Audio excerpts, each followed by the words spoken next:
Hai semuanya, thank you udah klik podcast ini. Gimana kabarnya? Semoga pada sehat ya. Sebelum kita lanjut podcast, boleh klik subscribe dan like videonya dong. Nah teman-teman, malam ini kita bakal bercengkrama sebentar sebelum tidur pastinya. Kita akan ngobrol-ngobrol seputar hal yang sering kita lakuin. Pesan ini nantinya aku tuju untuk diri aku sendiri dan teman-teman semuanya. Jadi ini reminder untuk diri aku sendiri juga, bukan cuma buat teman-teman aja. Karena aku pribadi juga sering ngalamin apa yang kita bahas malam ini. Teman-teman, sebelumnya aku mau nanya ke teman-teman nih. Pernah gak sih kalian ngerasa kita gak punya teman? Ya, pernah gak sih kalian ngerasa gak punya teman?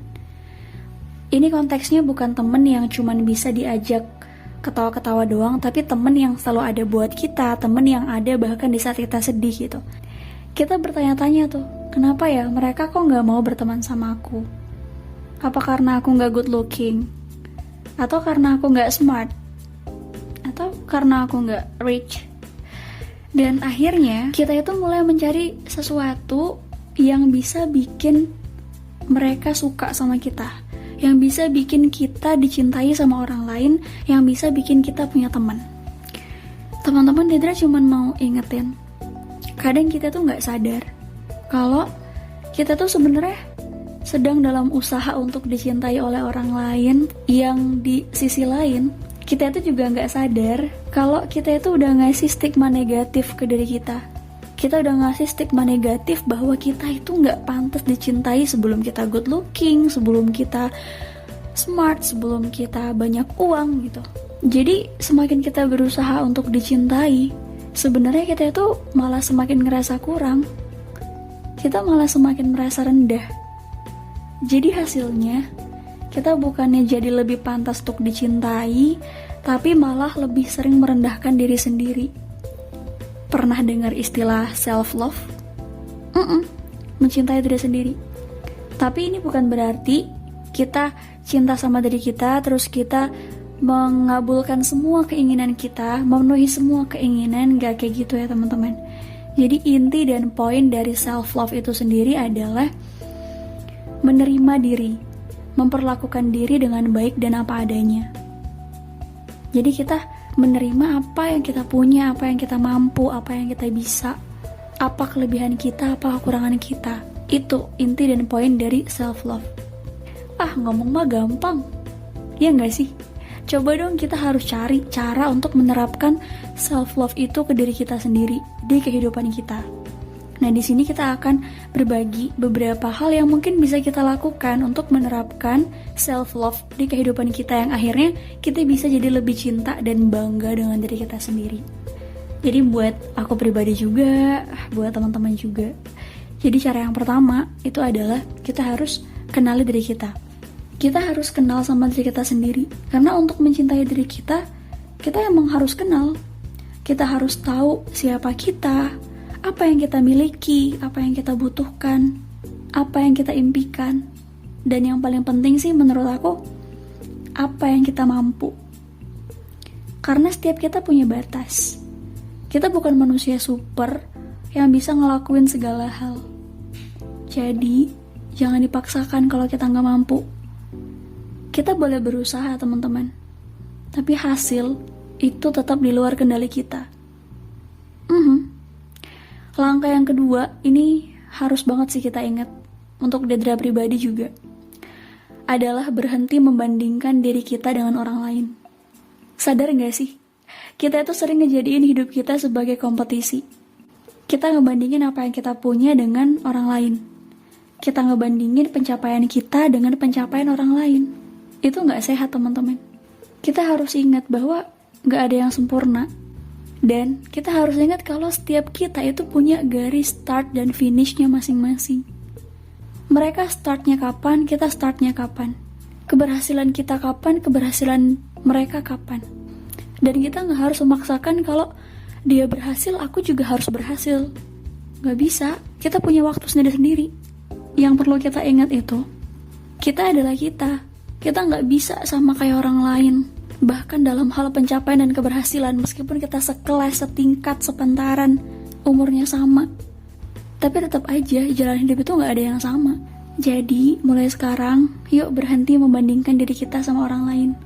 Kita harus fokus sama mimpi kita, sama tujuan kita. Dengan kayak gitu, kita bisa ngerasa lebih bebas, lebih termotivasi untuk maju tanpa ada beban. Bener gak sih? Ya semoga, aku pribadi juga semoga bisa ngamalin ini sih. Nah berikutnya nih, ini penting juga. Jangan khawatir sama pendapat orang lain.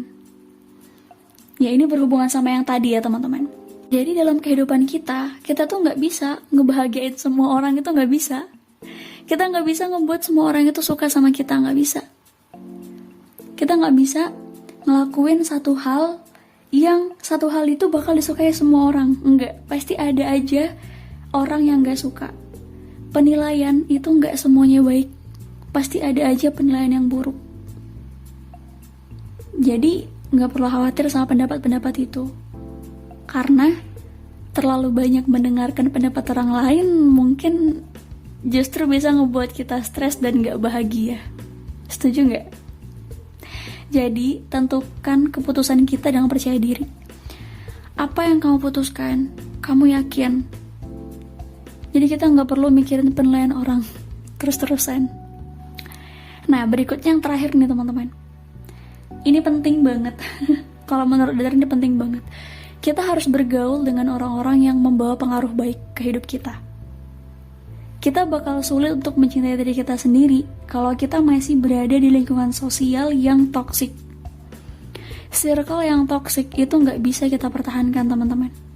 Kita harus cari lingkungan sosial yang positif, yang bisa ngebangun pemikiran positif kita, yang bisa menerima kita apa adanya.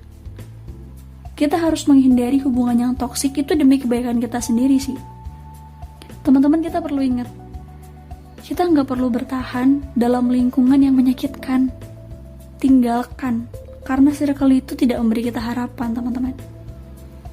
Kita harus cari lingkungan yang bisa mengajarkan kita cara menerima diri. Kita terima diri kita apa adanya, nggak memaksakan kita untuk menjadi seperti apa yang mereka inginkan di kelompok mereka misalnya, atau di lingkungan itu misalnya. Kita harus cari lingkungan yang sehat. Dan semua cara yang tadi kita udah sebutin itu bukan usaha yang sebentar dan sementara, enggak, itu usaha seumur hidup. Mencintai diri sendiri itu adalah proyek seumur hidup. Bukan berarti ketika kita udah ngerasa kita cinta sama diri kita berhenti ngelakuin hal-hal yang positif itu, enggak. Kita harus tetap ngelakuin itu terus-menerus. Dan itu pasti akan berhubungan juga sama kesehatan fisik kita.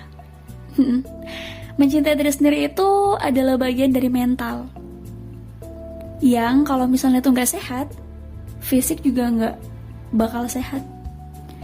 Nah teman-teman, meskipun kita udah ngelakuin self-love yang tadi, misalnya kita udah ngelakuin semuanya, kita udah ngerasa kita bisa mencintai diri kita, itu bukan berarti kita harus mengabaikan lingkungan ya teman-teman.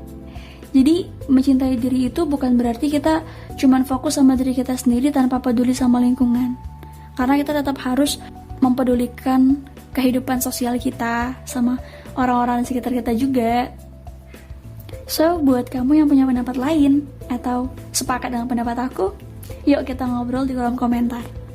Satu hal yang penting dari obrolan kita malam ini itu adalah kita harus cintai diri kita sendiri sebelum kita mencintai orang lain. Karena kita gak bisa dicintai dan mencintai orang lain sebelum kita cinta sama diri kita sendiri. Sekarang Dadara pamit. Ayasumi nasai.